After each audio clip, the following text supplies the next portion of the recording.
Hello and welcome to EWTN Pro-Life Weekly, your weekly dose of the top pro-life news and issues, all from a Catholic perspective. I am your host, Catherine Hadro, in our Washington, D.C. studio. Thank you for joining us.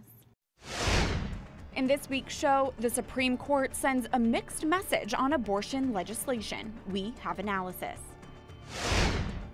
Being brave in the scared. A Catholic mother opens up about the joys and challenges of raising a child with severe disabilities. And this. It's hard. You don't forget. Hear about a ministry who serves families grieving the loss of miscarriage. We are going to that big Supreme Court news shortly, but first, pro-life lawmakers voice concern that a bill being touted as anti-discrimination legislation would, in fact, expand abortion.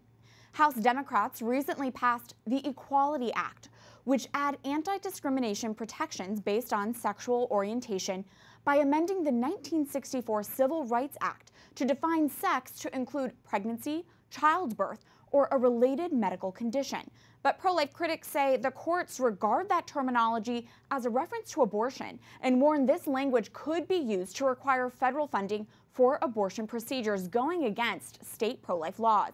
Pro-life leaders ranging from the U.S. Conference of Catholic Bishops to the Susan B. Anthony List also say the Equality Act offers no protections for people who do not want to participate in abortion procedures and could threaten healthcare providers with discrimination charges if they refuse. I recently spoke with a pro-life member of Congress who opposed the Equality Act. Here's our interview. Joining us now is Representative Virginia Foxx of North Carolina. Congresswoman, thank you for being here. Thank you for having me, and thank you for what you do every day. Thank you. You voted against the Equality Act. Why? Well, I'm not sure we have enough time today to go over all of the reasons that I voted against the Equality Act. I'm very grateful for many columnists for writing about why the bill is bad. It's bad for women, but it's bad for our culture. But one of my main reasons for voting against the bill is because of what it does to encourage the opportunity for women to have abortions in this country.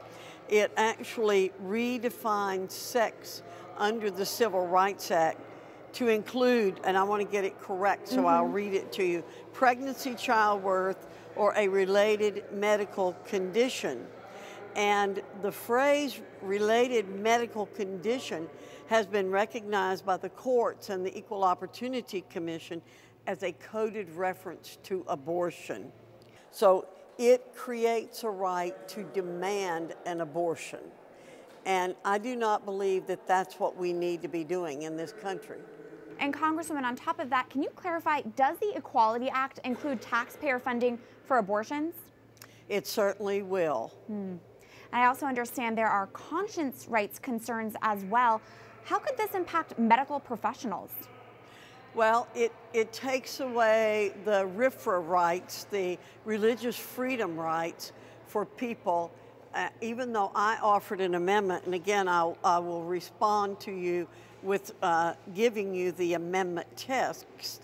It clarifies that the term, quote, shall not receive less favorable treatment, end quote, with respect to pregnancy, childbirth, or related medical condition shall not be construed as creating a right to demand that any individual or entity be forced to perform, refer, pay for, or otherwise participate in an abortion. Unfortunately, that amendment was rejected, which speaks volumes to me about where the Democrat Party is. This bill was actually written or helped to be written by the abortion industry, and that's something that the American people don't realize. You're absolutely right. Thank you for bringing attention to it, and thank you for taking time to be with us today. Representative Virginia Foxx of North Carolina. Thank you very much. Joining us now in our D.C. studio for pro-life analysis is Marjorie Dannenfelser, president of the Susan B. Anthony List. Marjorie, great to see you. Catherine, always love being with you. First of all, I want to get your quick reaction to this bill. Your group, the Susan B. Anthony List, outlined your concerns about the Equality Act. What should our viewers know? Well, it's really simple. The idea is to revise the Civil Rights Act and the definition of sex to include, I'm just going to read it, pregnancy, childbirth, or related medical condition. Related medical condition, the courts have interpreted as meaning abortion. And since that's the case, it also requires practitioners of medicine to provide an abortion regardless of their conscience. So the most important thing is that it would revise our civil rights laws to include abortion. Simply a non-starter. Nobody in the pro-life movement could ever support it. And frankly, even if you aren't in the pro-life movement, you shouldn't be for it.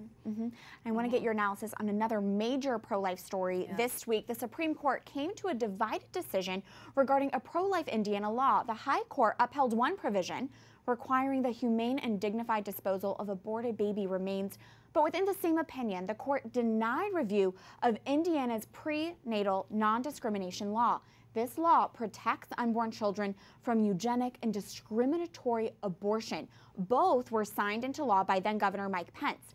In his concurring opinion, Catholic Supreme Court Justice Clarence Thomas wrote, "The use of abortion to achieve eugenic goals is not merely hypothetical. The foundations for legalizing abortion in America were laid during the early 20th century birth control movement. That movement developed alongside the American eugenics movement, and significantly, Planned Parenthood founder Margaret Sanger recognized the eugenic potential of her cause."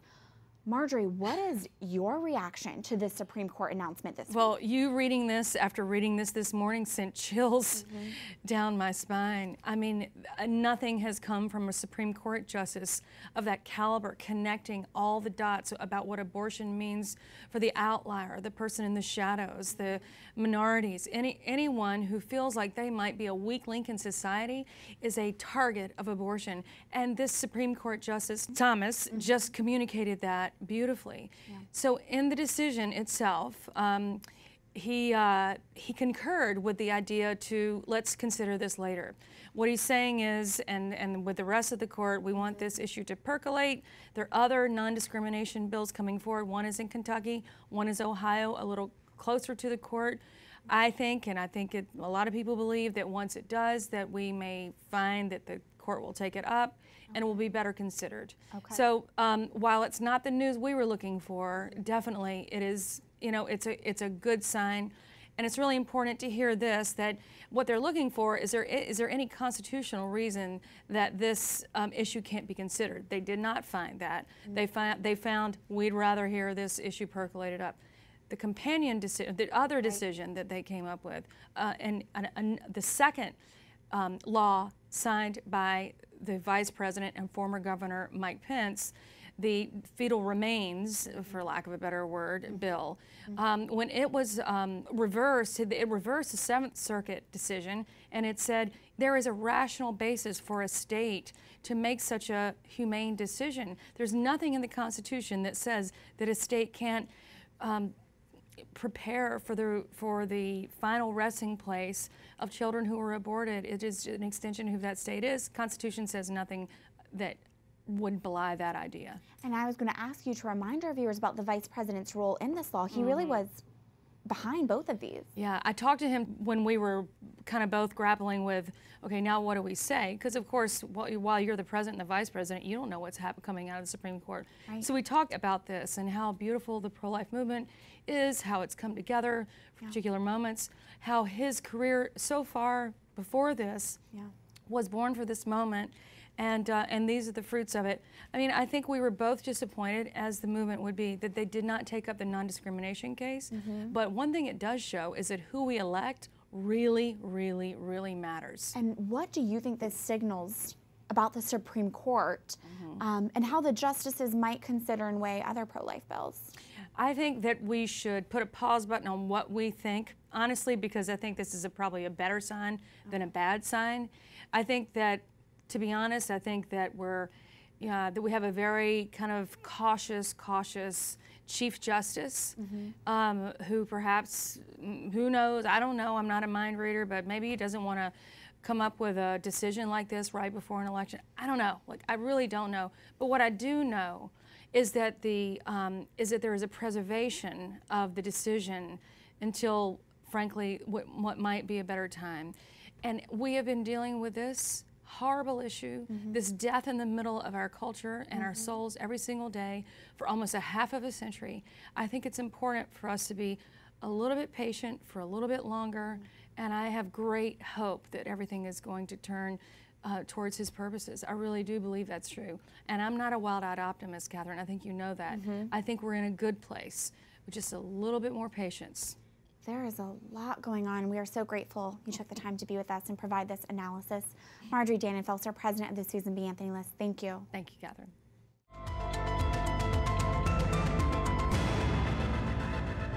The Trump administration recently proposed a new rule to clarify that the federal definition of sex discrimination under the Affordable Care Act, also known as Obamacare, does not include abortion.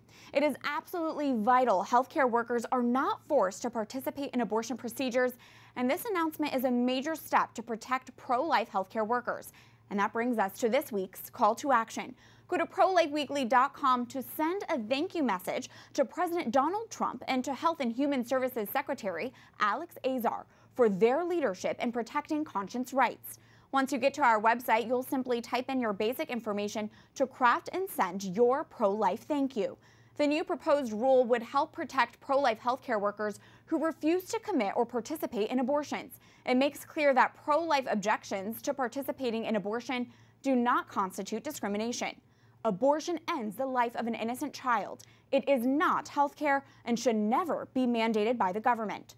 While the previous administration interpreted abortion as a civil right, this new proposed rule makes clear that it is not. Send your thank you directly to President Trump and to Secretary Azar by going to ProLifeWeekly.com. Turning now to our next segment, a Catholic mother opens up about the highs and lows of raising a child with severe disabilities. She taught us how to love without condition. There was nothing she could do to earn our love. She wasn't going to be a prima ballerina. She wasn't going to be a scholar athlete.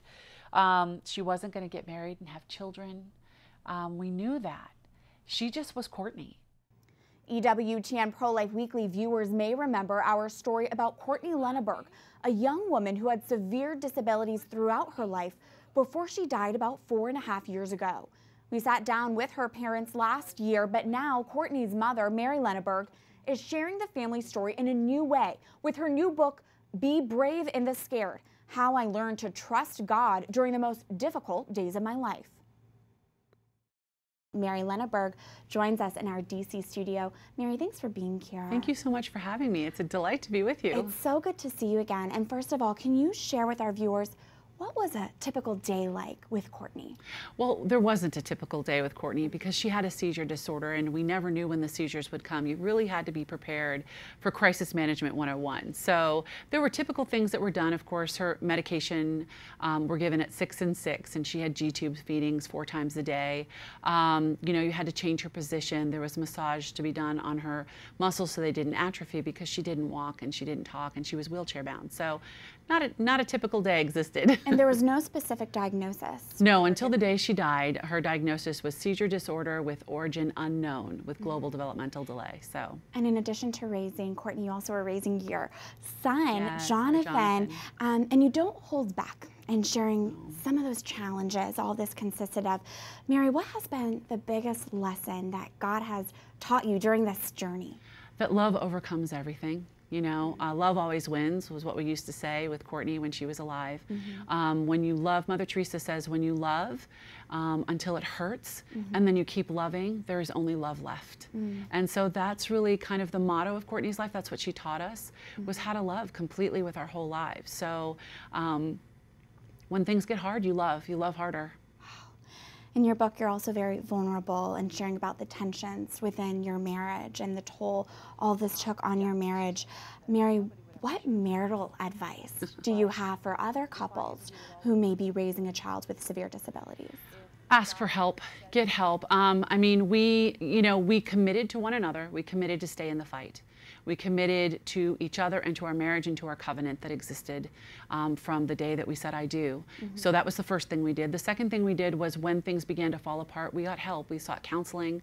We both got a spiritual director. We both had mentor couples. Jerry, when he was walking through his time of addiction to pornography, myself with food, you know, we sought the professional help that we needed so that we could fight the good fight and see the truth of each other and not the sin and the mire and the mess that stood in the way. If a viewer is watching and maybe they don't have a child with severe disabilities in their family, but they know someone who does, what should they know? How can they better love and support other families? Don't ask, just do. That's my motto. No special needs parent is going to ask for help. It's not something that comes easily to us. We're rather self-sufficient and independent. We sort of talk about that in the book and how God kind of shows up and remains in that, so that we depend on Him. But just show up with a meal, show up to watch a child for 30 minutes, assist at a doctor's appointment. Don't ask, just do it. Your call for courage and bravery really comes at a time it seems there's this crisis of trust in the world. So what advice do you have for parents who maybe they found out with a prenatal diagnosis that they're expecting a child who has some type of disability? How can they learn to lean and trust on God? God doesn't make mistakes. He only makes perfection. He doesn't make junk. So whatever the diagnosis is, wherever they're standing, it's going to be difficult. It's going to require heroic measures on their behalf. But God remains, and He guides, and He has never left their side. And there is a purpose and a reason that we might never understand, but God does, and it's part of His plan. We only see our lane of traffic, you know, but He sees the whole thing. So we take our hands off the wheel and we let Him drive the car. Such a good reminder. And Mary, your book is so unique in that it's part memoir, it's part journal. How do you foresee other people utilizing your book in their own life? Well, with the editors at Ave Maria Press who published the book, we really wanted it to be available to the widest audience possible. So there's journaling sections, there's scripture at the end of every passage, there are questions to ask. So you could do it individually, in a small group study, in a larger parish study. There's even someone that's going to be teaching it as a class. So it's just open to any kind of format that you'd like. It's a pretty wide open situation. Thank you for your vulnerability. Thank you for sharing your witness and sharing Courtney with us. Mary Lenaburg, author of Be Brave in the Scared, thank you. Thank you so much for having me. When we come back, we just had a pile of little gowns, and now it's just amazing the size that this ministry has grown. Hear how one ministry stitches and weaves dignity and support for families mourning the loss of their little ones. Stay tuned as EWTN Pro-Life Weekly continues after this break.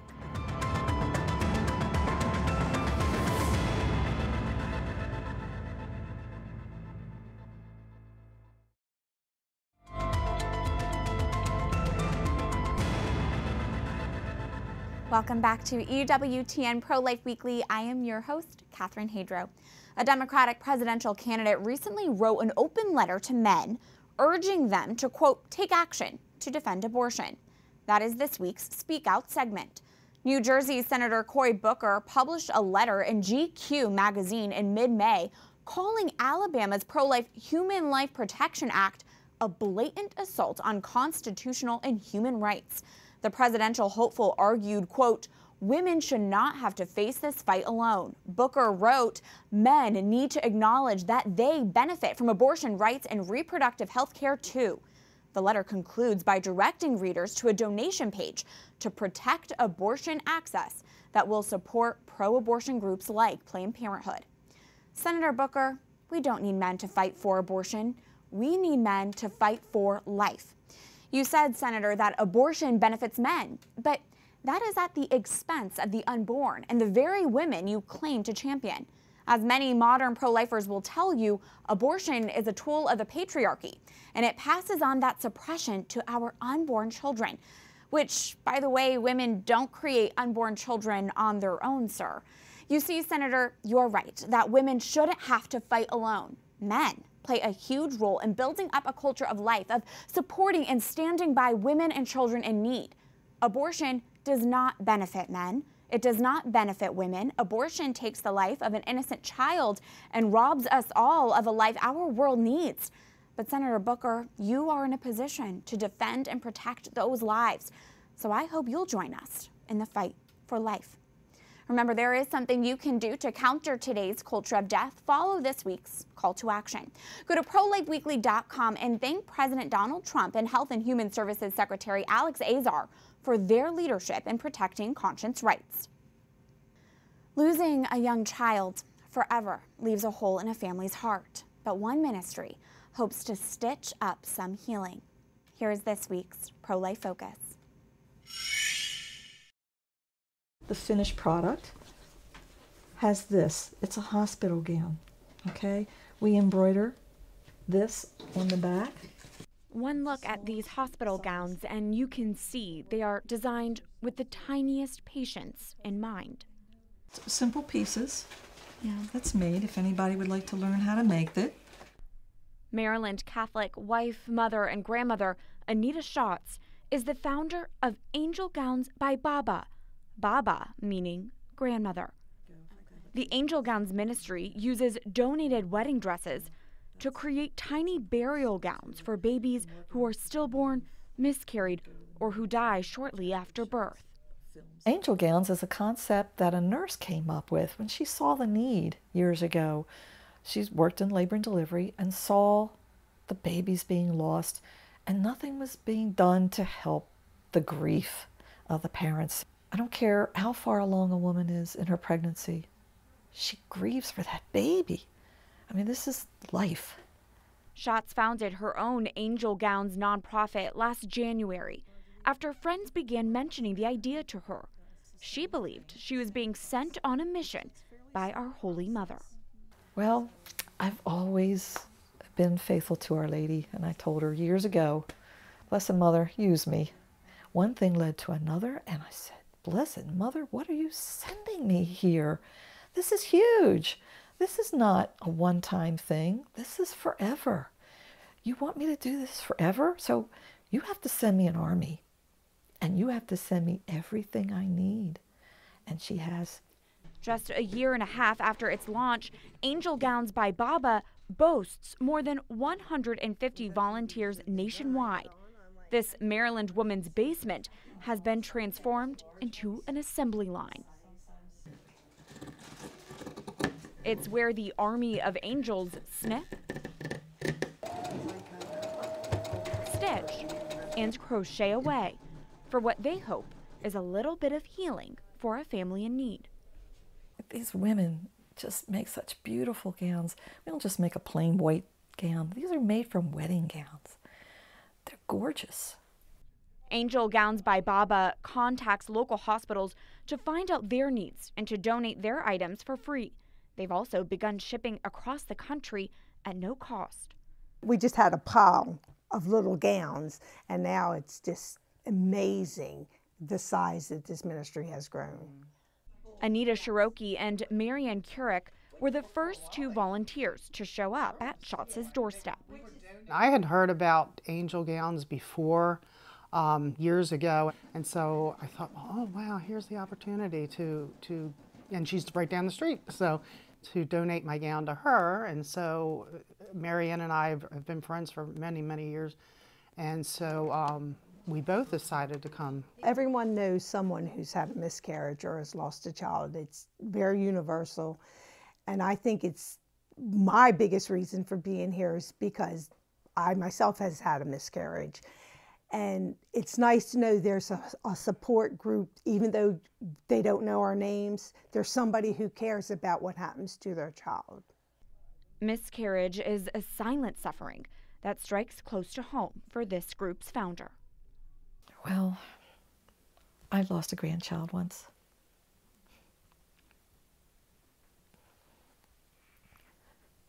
I don't know if it was a girl or a boy.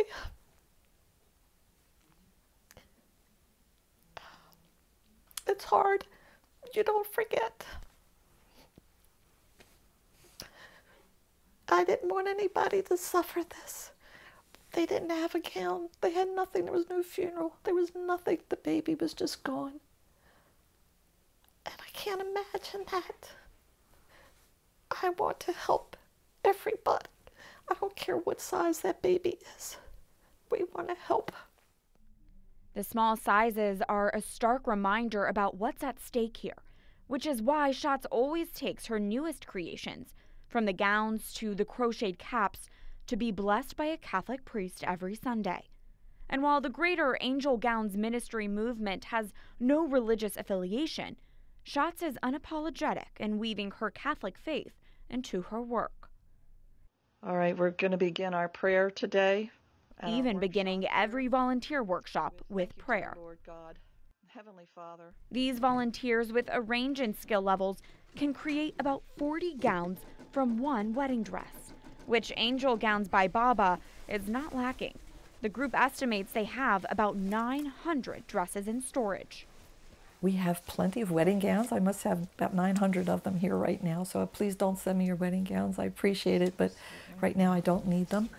We need money because it costs me a lot of money to overnight a little angel gown. Anita Schatz expects to stay busy for a long time with this ministry because the demand is tragically high. And even though the lives that are lost are short ones and their size small, the young child's worth and dignity are invaluable. If you've been moved by this ministry story and want to donate, the best way to reach out is to go to Angel Gowns by Baba's Facebook page. All the information about how to donate is in the About section. That does it for this edition of EWTN Pro-Life Weekly. But before we let you go, we have a favor to ask. Abortion advocates frequently shame men into being silent on the topic of life and abortion, but we know that strong men defend and protect life, and their voices need to be heard. We want to honor men who do that for Father's Day. Can you email us a photo of you with your father, grandfather, godfather, or father figure in your life? Include one sentence about how they have loved you. And we'll show as many of these pictures as we can on the show before Father's Day. Send your photo and sentence to our email address, prolifeweekly@ewtn.com. We can't wait to share those photos. And until then, remember, life is a gift. Your life is a gift. God bless.